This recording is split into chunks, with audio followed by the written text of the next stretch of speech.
আসসালামু আলাইকুম, সবাই কেমন আছেন? আশা করি সবাই ভালো আছেন। আমি কোয়েল পাখির বাচ্চা ইনকিউবেটরে দিয়েছিলাম, মোটামুটি 20 পিসের মতো পড়ছে।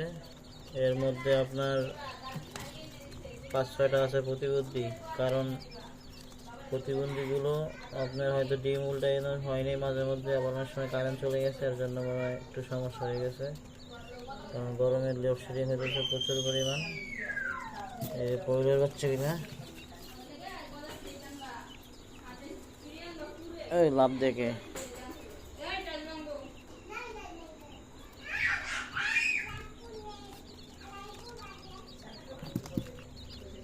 20 পিসের মতো আছে। আরো কয়টা রাখছি এই আপনার মুরগির রুমে। এই যে এটা প্রতিবন্ধী, এই একটা প্রতিবন্ধী, এটার পাও গিলে একদম সেকে সেকে যায়।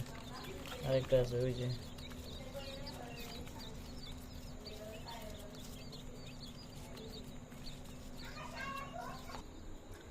আরো কতগুলো বাচ্চা ইন্ডিয়া ডিম দিয়েছি, আরো 20-30 আর 30টার মতো আছে।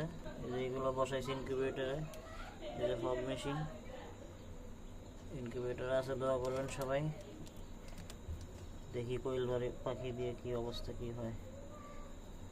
ধন্যবাদ সাথে থাকার জন্য।